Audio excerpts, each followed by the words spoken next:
네, 우리가 느헤미야서의 말씀을 함께 묵상하고 있습니다. 느헤미야라는 말의 뜻은 하나님께서 위로하신다라는 말의 의미를 가지고 있습니다. 구약 성경에 특히 이제 성경에 나와 있는 사람들의 이름이 가지고 있는 뜻이 매우 중요한 의미를 가지고 있을 때가 많이 있는데요. 느헤미야의 이름의 뜻은 하나님께서 위로하신다라는 말씀의 뜻을 가지고 있죠. 우리가 지난주에 느헤미야를 대표할 수 있는 단어가 있다면 리더십이라는 말이 있고 또 비전이라는 말이 있다라고 말씀드렸습니다. 리더십이란 하나님께서 주시는 비전을 따라 나아가는 것이 리더십이지요. 그런 삶을 살은 게 느헤미야였습니다. 그런데 비전과 리더십을 따라 나아가는 삶의 끝은 어떻게 되느냐? 바로 하나님께서 위로하시는 삶을 살게 된다라는 것이지요. 하나님의 위로가 하나님의 사람과 함께하고 또 하나님의 사람을 통해서 이루어지는 비전과 리더십이 모든 땅에 하나님의 위로를 전하는 일에 사용되게 되는 것입니다. 사랑하는 성도 여러분, 우리가 이 느헤미야서를 묵상하며 또 기도하며 나아갈 때에 우리의 삶 가운데 그런 하나님의 위로가 임하기를 바랍니다. 또한 이 땅 가운데 많은 사람들에게 하나님의 위로를 전할 수 있는 그런 축복의 통로가 되는 역사가 있게 되기를 기대합니다. 지난주에 우리가 느헤미야서 1장을 살펴봤는데요. 느헤미야서 1장은 하나님께 기도를 드린 느헤미야의 이야기가 나와 있습니다. 오늘은 그 뒤에 이어지는 말씀을 계속해서 보도록 하겠습니다. 1절에 있는 말씀 우리 한 목소리로 함께 보도록 하겠습니다. 아닥사스다 왕 20년 니사롤에 나는 왕에게 술을 따르는 일을 맡았기에 술을 가져다 왕에게 따라드렸습니다. 평소와는 다르게 내가 왕 앞에서 슬픈 기색이 있는 것을 보고 1절에 있는 말씀을 보면요. 아닥사스다 왕 20년 니사놀이라는 말로 시작이 됩니다. 이때가 언제인가 아닥사스다 왕 20년 니사놀에 있었던 일을 2장에 쭉 다루고 있다라고 그 시기를 분명하게 이야기를 하고 있죠. 우리가 지난주에 살펴봤던 1장의 내용, 느헤미야가 예루살렘의 성벽이 무너지고 예루살렘에 살고 있는 많은 사람들이 어려움 가운데 살고 있다는 소식을 듣고 심히 애통하며 금식하며 하나님께 기도했던 때가 아닥사스다 왕 20년 기슬루월이라고 나와 있습니다. 그리고 오늘 우리가 함께 본 장은 니사놀이라고 하는 장이죠. 니사놀이라고 하면요, 우리가 지금 지키고 있는 태양력으로는 한 3월 정도 되는 시기라 그래요. 3월 중순이 지난 이후 4월에서 5월 사이에 있는 이제 시기라고 이야기를 합니다. 1장에 나왔던 기술로부터 약 4개월의 시간이 지난 시점을 다루고 있습니다. 이 4개월의 시간 동안 느헤미야는 하나님 앞에 계속해서 기도의 자리로 나아갔습니다. 이스라엘 백성들의 어려움과 고난 앞에서 그의 마음으로 그 고난을 부여잡고 애통하며 회개하며 하나님 앞에 나아갔던 것이지요. 이 4개월 동안 기도의 자리를 쌓았던 느헤미야의 기도가 어떻게 되었을까요? 4개월이 지난 이유를 살펴보면요, 특별히 외적으로 변한 건 하나도 없어요. 특별히 변화된 건 하나도 없습니다. 오늘 말씀 우리가 읽어보고 계속해서 살펴보겠지만 특별히 하나님께 간절히 금식하며 애통하며 기도했지만 그 기도로 인하여서 하나님의 드라마틱한 기적이 일어났다든가 예루살렘에 살고 있던 사람들의 형편이 갑자기 기적적으로 변화되었다든가 그러한 일들은 일어나지 않습니다.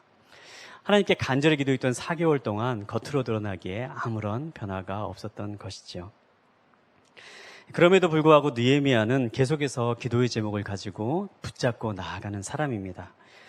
믿음은 포기하지 않고 계속해서 나아가는 것입니다. 제가 대학 다닐 때 저희 교수님께서 이런 말씀을 해주신 적이 있어요. 우리가 드리는 기도는 모두가 다 하나님께 응답을 받는다 말씀을 해주시더라고요. 이제 이 말을 듣고 참 솔깃했습니다. 첫 번째 기도의 응답엔 3가지 종류가 있는데 첫 번째는 즉각적으로 이루어지는 응답이 있다. 그리고 두 번째는 시간을 두고 이루어지는 응답이 있다.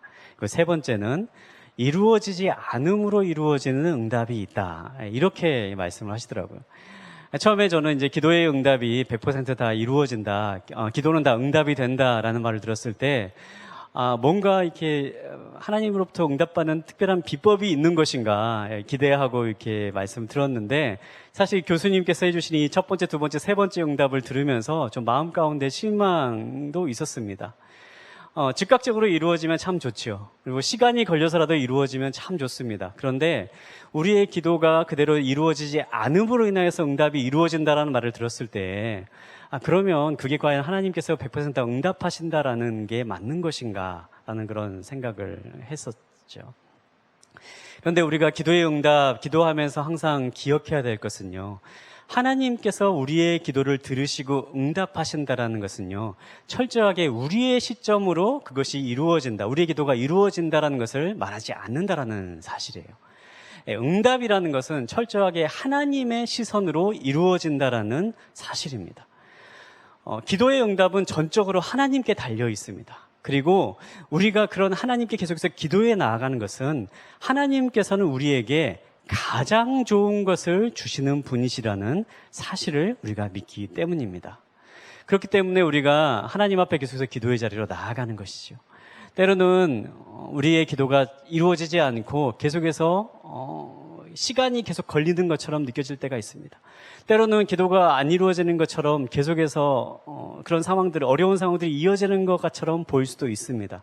그러나 우리가 계속해서 기도의 자리로 나아가는 것은 하나님은 나에게 가장 좋은 것을 주시는 분이시고, 하나님은 나의 기도를 들으시는 분이시고 나의 기도에 응답하신다라는 믿음을 가지고 나아가는 것이죠. 그렇기 때문에 우리가 믿음을 가지고 있는 사람은 계속해서 하나님께 나아갈 수 있는 그런 힘을 가지고 있는 사람인 것입니다. 우리가 믿음의 사람이라고 얘기를 하면 떠올리는 사람이 있어요. 어렸을 때 이제 성경학교에서 이야기하는 것처럼 이 아브라함이라는 사람을 떠올리죠. 우리가 흔히 아브라함을 믿음의 조상이다라고 이야기를 합니다. 그런데 우리가 이 아브라함의 일생 창세기를 쭉 살펴보면요, 과연 이 아브라함이 믿음의 조상이라고 불리울 만큼 큰 믿음을 가지고 있는 사람이었는가? 생각해보면 그렇지 않은 것 같아요. 이 아브라함의 일생을 살펴보면 그 아브라함이 이집트에 처음 들어갔을 때에 자신의 생명을 지키기 위해서 자신의 아내를 누이라고 속이는 사건을 하죠. 그리고 자신의 아내를 이렇게 내어주고 자신의 아내를 방패 삼아서 자신의 목숨을 지키려고 거짓말을 하는 모습을 봅니다. 인간적으로 도저히 있을 수도 없는 일이죠. 물론 하나님께서 거기에 개입하셔가지고 아브라함과 그의 아내를 구해주시는 사건으로 결말을 맺지만 이건 믿음이 있고 없고를 떠나서 인간적으로도 도저히 이해할 수 없는 그런 모습으로 보여지죠. 그런데 더 경악할 것은 이 아브라함이 한 번에 그친 것도 아니고 두 번씩이나 비슷한 일을 반복했다라는 거예요. 두 번씩이나 자신의 아내를 누이라고 속이고 자신의 아내를 방패 삼아서 목숨을 부지하려고 했던 그런 연약한 모습을 보게 됩니다. 이것뿐입니까? 또 아브라함의 이야기를 살펴보면요, 하나님의 약속을 의심하고 자신의 여종을 통해서 자신의 후손을 보려고 하는 그런 일을 실행에 옮기기까지 하는 일들을 볼 수 있습니다. 사실 아브라함이 과연 믿음의 조상이라고 불릴 만한 사람인가? 그런데 하나님은 그런 아브라함을 향해서 그런 믿음의 조상이라고 불릴 만큼 큰 영광을 주시죠. 그것은 그의 마지막 삶의 흔적, 창세기 22장에 그가 자신의 아들을 하나님을 향한 믿음으로 내어드릴 만큼 온전히 하나님을 신뢰하고 의지하고 믿었다라는 것을, 그 마지막 모습을 통해서 아브라함의 믿음이 완성되는 것을 보여주므로 그 믿음의 사람이라는 말로 보여줄 수 있는 거죠. 우리가 생각해 볼 수 있는 것은 그것입니다. 여러분, 믿음은 순간에 완성되는 게 아니에요. 믿음은 계속해서 하나님과 동행하면서 이루어지는 것입니다. 때로는 나의 눈앞에 아무것도 이루어지지 않는 것처럼 보이는 순간이 온다 할지라도, 때로는 내 눈에 아무리 기도하고 아무리 주님 앞에 나아가고 아무리 간절히 주님 앞에 매달린다 할지라도 나의 삶의 순간에 변화되는 것이 없이 여겨지는 순간이 온다 할지라도 계속해서 신실하신 하나님을 붙잡고 나아가는 삶을 살아갈 때에 하나님은 우리의 삶을 이끄시고 인도하시고 우리의 삶 가운데 온전한 하나님의 일을 행하시고 하나님의 약속을 이루신다라는 사실이죠. 우리가 이러한 믿음을 붙잡고 나아가는 삶이 되기를 원합니다. 기도하는 순간 상황이 변화되지 않는 것 같고, 기도하는 순간 계속해서 어려움들은 달라지지 않은 것 같은 그런 안타까운 마음이 든다 할지라도, 여러분, 우리가 하나님을 기억하고 하나님을 붙잡고 하나님을 향한 믿음을 계속해서 우리의 마음에 품으며 한 걸음 한 걸음 나아갈 수 있게 되길 바랍니다. 지난주에 한 주간 동안 제 마음 가운데 계속 있었던 한 찬양이 있었어요. 저희가 이제 얼마 전부터 저희 교회에서도 예배 시간에 참 많이 불렀던 찬양인데요. 웨이메이커라고 하는 찬양이죠. 큰 길을 만드시는 주라는 찬양입니다. 가사를 한번 같이 읽어보겠습니다. 제가 읽어드리겠습니다. 주 여기 운행하시네, 나 경배해, 나 경배해. 주 여기 역사하시네, 나 경배해, 나 경배해. 큰 길을 만드시는 주, 큰 기적을 행하시는 주, 그는 나의 하나님. 약속을 지키시는 주, 어둠 속에 빛이 되시는 그는 나의 하나님. 비록 내게 보이지 않아도, 비록 내게 느껴지지 않아도 일하시네, 일하시네 주님.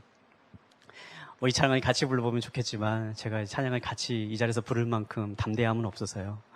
제가 이 찬양이 계속해서 머릿속에 맴돌면서 제가 이제 기억하기로는 7월 마지막 주 주일 예배 때 문정원 목사님께서 저희 예배 때 컨벤시아에서 예배 드릴 때 이 곡을 이렇게 부르셨어요. 그래서 이제 간사님께 부탁을 해서 그때 그 영상을 좀 구해달라라고 하고 그 영상을 계속해서 시간 날 때마다 계속해서 들었습니다. 이 찬양의 고백이 우리의 고백이 되었으면 좋겠습니다. 지금 우리 눈에는 보이지 않아도, 지금 우리 눈에는 아무것도 느껴지지 않아도 주님은 지금 이 순간에도 역사하고 계십니다. 그 길을 만드시는 주님께서 우리의 삶에 개입하시고 우리의 역사 가운데 찾아와 계시고 하나님의 놀라운 길을 행하고 계시고 있으십니다. 사랑하는 여러분, 우리가 그 하나님을 믿고 나아가게 되길 바랍니다.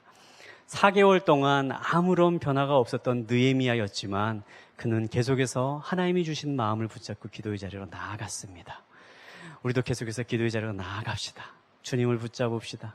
주님께서 행하실 그때까지 믿음의 길을 걸어가는 저와 여러분 되시기를 예수 그리스도의 이름으로 축복합니다. 1절과 2절에 있는 말씀 우리 한 번 더 함께 보도록 하겠습니다. 아닥사스다 왕 20년 니산월에 나는 왕에게 술을 따르는 일을 맡았기에 술을 가져다 왕에게 따라드렸습니다. 평소와는 다르게 내가 왕 앞에서 슬픈 기색이 있는 것을 보고 왕이 내게 물었습니다. 내가 아프지도 않는데 내 안색이 왜 그리 슬퍼 보이느냐? 마음에 근심이 있는 게 분명하구나. 나는 무척 두려웠지만. 4개월 동안 느헤미야가 계속해서 기도의 자리로 나아갔습니다. 그런데 상황은 아무것도 변하지 않는 것처럼 여겨졌죠. 그런데 변한 게 있었습니다. 무엇이 변했을까요? 느헤미야가 변했던 것이죠.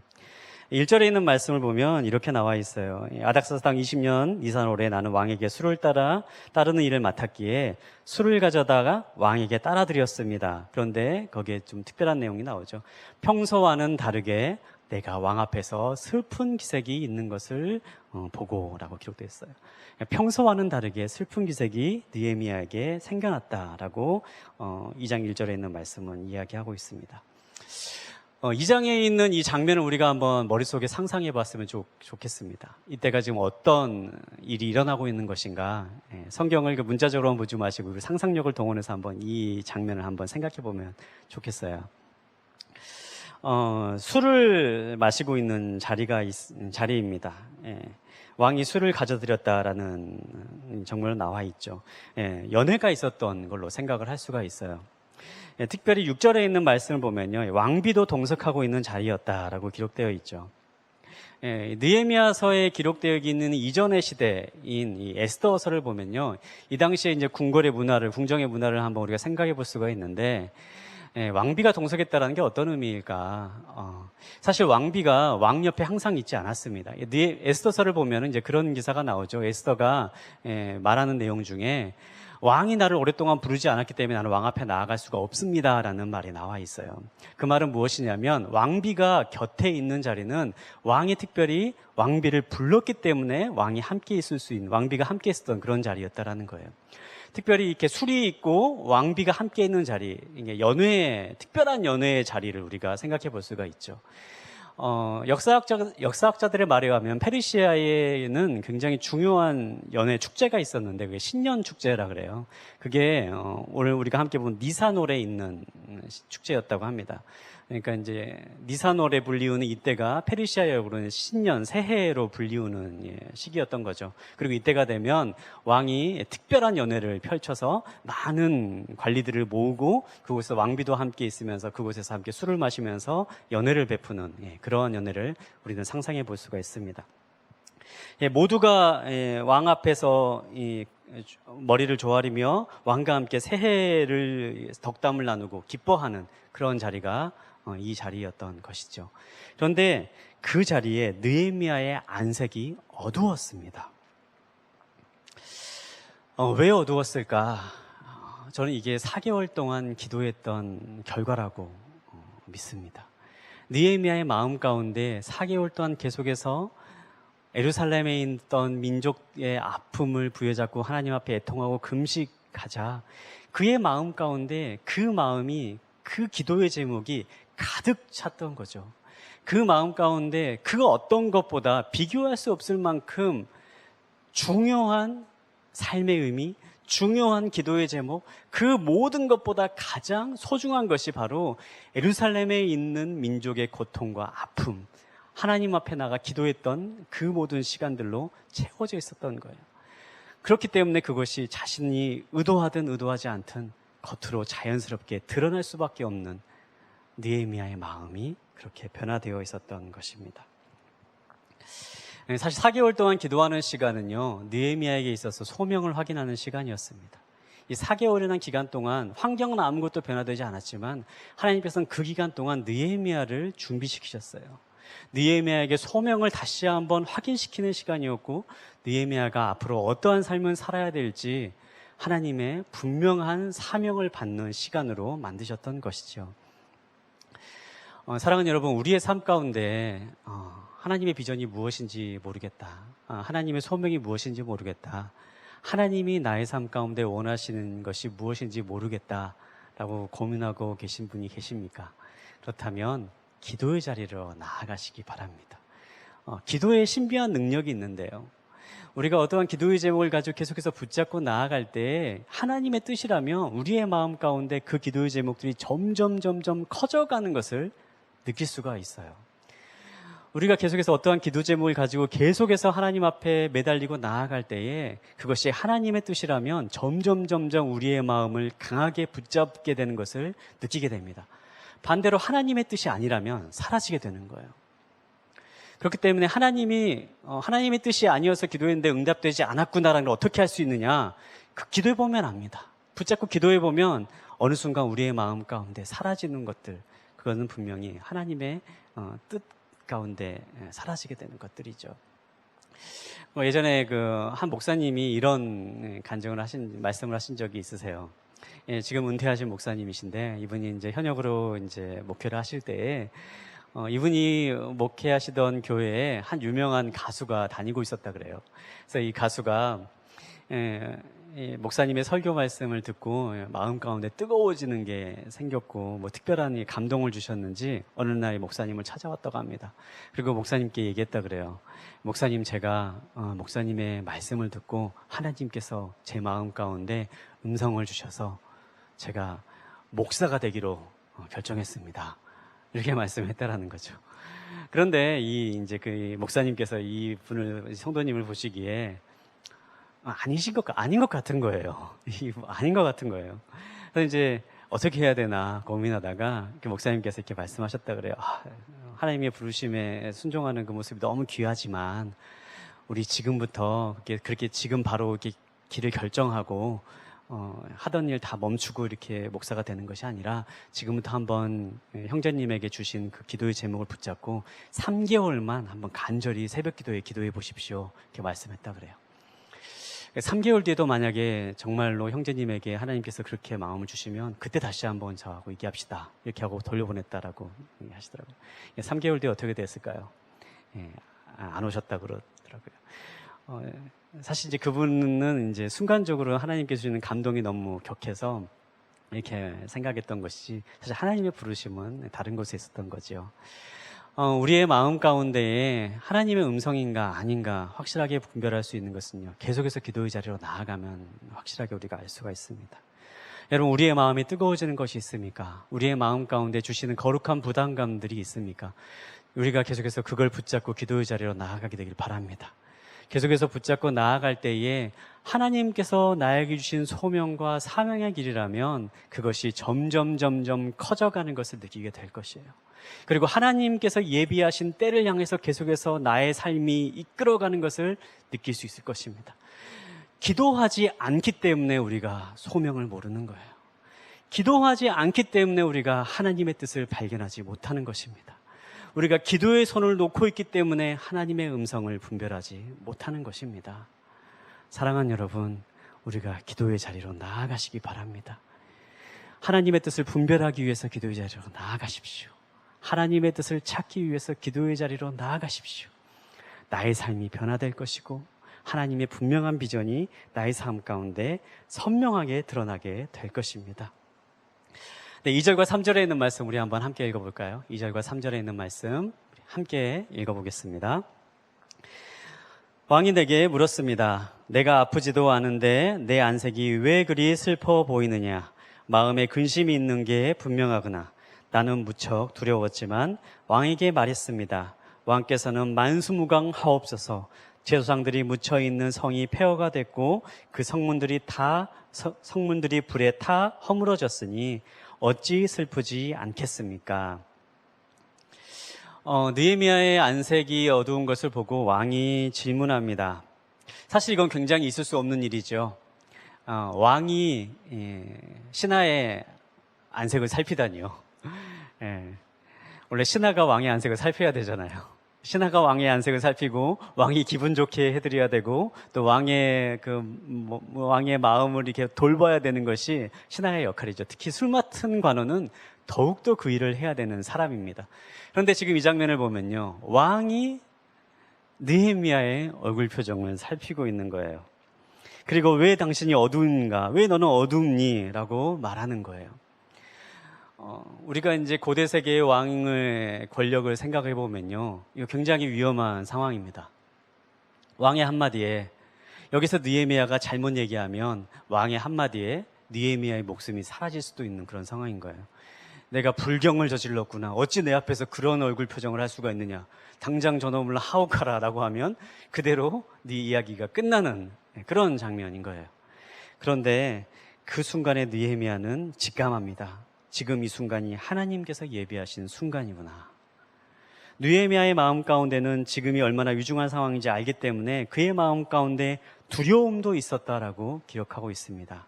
하지만 바로 그때 느헤미야는 이 순간이 하나님의 때임을 알고 죽으면 죽으리라라고 말했던 에스더 왕비의 말을 기억하며 자신이 오랫동안 기도했던 기도의 제목을 왕에게 전했던 것이죠. 그러자 어떠한 일이 일어납니까? 우리가 한 가지 기억해야 될 부분이 나오죠. 소명의 길을 걸어가는 사람에게는 하나님의 은혜로운 손길이 반드시 함께 하신다라는 사실입니다. 소명의 길을 걸어가는 사람에게는 하나님의 은혜로운 손길이 반드시 함께 하신다라는 사실이죠. 6절부터 8절까지에 있는 말씀 우리 함께 보도록 하겠습니다. 그때 왕 옆에 왕비도 앉아 있었는데 왕이 내게 물었습니다. 그렇게 다녀오려면 얼마나 걸리겠느냐? 언제쯤 돌아오겠느냐? 왕이 나를 보내기를 허락한 것입니다. 그래서 나는 왕에게 기한을 정해 말했습니다. 내가 다시 왕에게 말했습니다. 만약 왕께서 기뻐하신다면 제가 유다에 도착할 때까지 무사히 통과할 수 있도록 유프라테스 강 건너 총독들에게 보여줄 친서를 써주시겠습니까? 그리고 왕의 살림감독 아삽에게 친서를 내리셔서 성전 옆 성문과 성벽과 제가 살게 될 집의 들보 제목을 내주도록 해주십시오. 왕은 내게 허락해 주었습니다. 내 하나님의 은혜로운 손길이 내 위에 있었기 때문입니다. 이야기는 갑자기 급반전이 일어납니다. 굉장히 두렵고 굉장히 위태로운 순간인데 왕의 마음이 굉장히 온화해지는 거예요. 사실 아닥사스다 왕은요, 역사가의 기록에 의하면 그렇게 온화한 왕은 아니었다 그래요.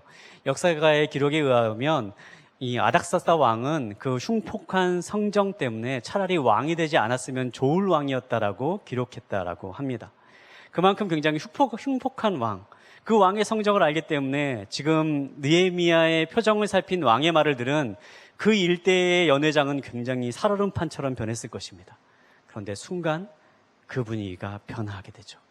왕이 느헤미야의 소원을 들어주겠다라고 이야기하고 있습니다. 하나님의 은혜로운 손길이 함께 하신 것이죠. 소명의 길을 따라가는 사람에게 하나님의 은혜로운 손길이 함께 하셨기 때문입니다. 너희가 원하는 것이 무엇이냐라고 물어봤을 때 느헤미야는 계속해서 대답으로 이야기합니다. 본문에 있는 말씀을 보면 크게 4가지의 요청이 나오고 있는데요.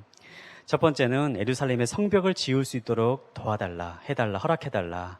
두 번째는 자신이 직접 예루살렘에 갈 수 있도록 보내달라. 세 번째, 예루살렘 성벽까지 무사히 갈 수 있도록 친서를 써달라. 네 번째, 성문, 성벽, 집을 지을 수 있도록 제목을 내어달라. 이 4가지 요청을 느헤미야가 그 자리에서 당차게 이야기합니다. 이야기는 점점 점입가경입니다.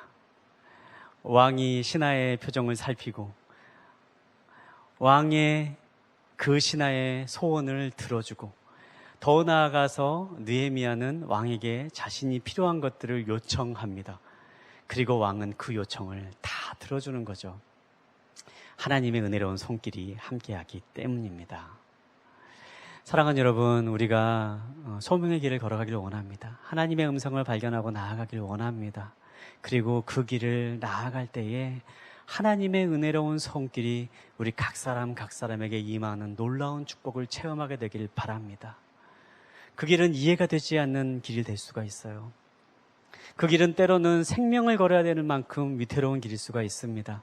하지만 기억하십시오. 소명의 길을 나아가는 사람에게는 하나님의 은혜로운 손길이 반드시 함께합니다.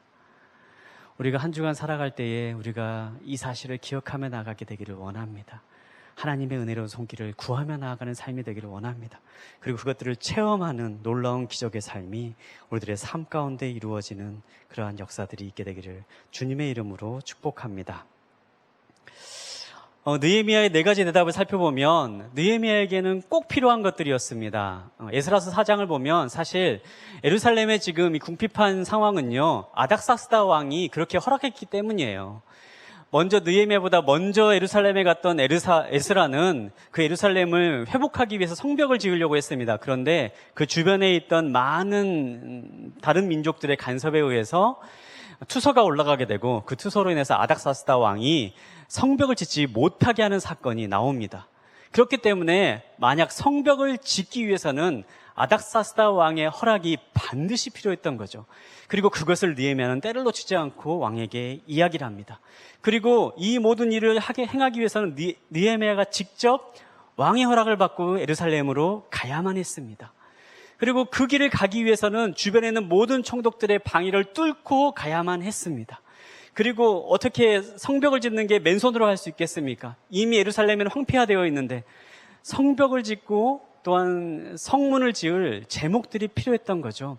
이 모든 것들이 반드시 필요한 것이었기 때문에 느헤미야는 때를 놓치지 않고 왕에게 당차게 그 모든 것들을 요청하고 있는 것을 볼 수가 있습니다. 이 모든 사건들이 알려주는 것은 무엇일까요? 느헤미야는 4달 동안 이 모든 일이 일어날 것을 대비하고 있었던 사람이라는 사실이에요. 하나님께 기도하는 순간 아무것도 변화되지 않는 것 같은 순간이었지만 느헤미야는 하나님의 때가 반드시 온다라는 사실을 기억했습니다. 그리고 기도만 하는 것이 아니라 그 때가 되면 나는 무엇을 해야 될 것인가를 준비하고 기다리며 최선을 다해 준비하고 있었던 사람이었던 것입니다. 사랑하는 여러분, 여기서 우리가 마지막으로 기억해야 될 것이 있습니다. 기도하십시오. 기다리십시오. 그리고 준비하십시오. 하나님은 준비된 사람을 들어서 사용하십니다. 우리가 그냥 기도만 하면 모든 것이 다 이루어질 거다라고 믿으면 그게 마치 믿음이 좋은 것처럼 생각될 수가 있어요. 그런데 믿음은 그런 게 아니죠. 성경을 보면 하나님께서 행하시는 일과 우리가 해야 될 일이 있는 것을 볼 수가 있어요.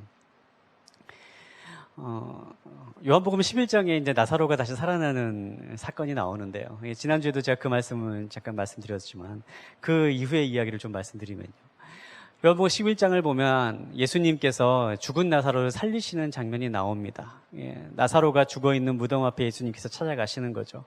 그리고 예수님께서 이제 나사로를 살리시겠다. 이제는 죽은 게 아니고 잠들어 있다라고 말씀하시죠. 그러면서 사람들에게 말합니다.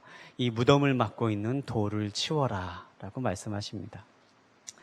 그러자 사람들이 이제 갈등을 하죠. 이미 죽은 지 사흘이 넘어서 이 시체가 부패하는 냄새가 나기 때문에 이 돌을 치우지 않았으면 좋겠습니다. 얘기를 합니다. 그럼에도 불구하고 예수님은 말씀합니다. 이 돌을 치워라 말씀하십니다.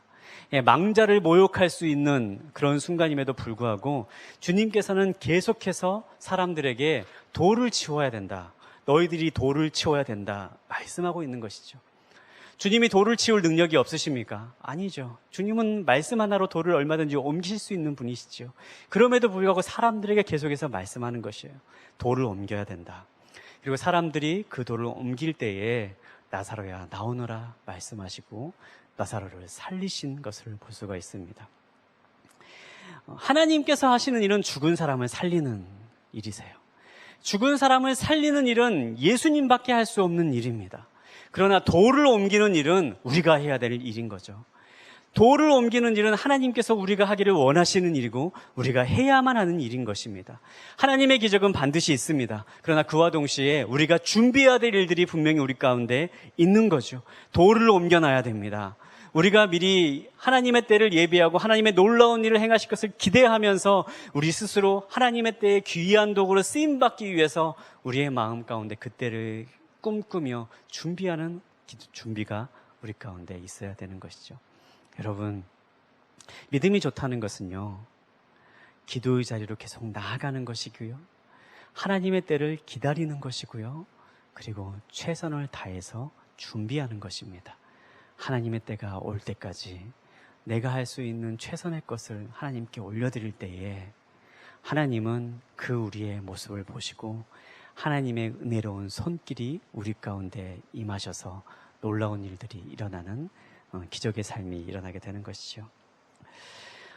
사랑하는 여러분, 우리가 이 느헤미야서를 묵상하면서 우리의 삶 가운데 정말 무너졌던 것들이 다시 일으켜지고 절망과 좌절 가운데 희망과 기쁨과 소망의 소식들이 들려지게 되기를 소망합니다. 그 일이 어떻게 이루어질까요? 그것은요, 우리가 하나님 앞에 최선을 다해서 나아갈 때 이루어집니다. 기도하십시오. 그리고 준비하십시오. 하나님의 때를 기다리십시오. 그럴 때 하나님의 은혜의 손길이 우리의 삶 가운데 임하는 놀라운 축복을 경험하게 될 줄 믿습니다. 우리가 우리의 마음 가운데 그러한 소망이 생겨나게 되길 바라요. 한 주간 동안 큰 길을 만드시는 그 주님을 기억하고 묵상하며 주님께 매달리며 믿음의 길을 걸어 나아가는 저와 여러분 되시기를 주님의 이름으로 축복합니다. 이제 우리 함께 기도하겠습니다. 하나님, 우리가 느헤미야의 기도의 모습을 살펴보고 또 그 일 이후에 있었던 일들을 우리가 우리의 마음 가운데 새기기를 원합니다. 느헤미야처럼 기도하게 하여 주시옵소서. 그리고 하나님의 일하실 때를 기다리게 하여 주시옵소서. 지치지 않게 하여 주시옵소서. 그리고 그때를 기대하며 끊임없이 최선의 길로 준비하는 인생이 되게 하여 주시옵소서.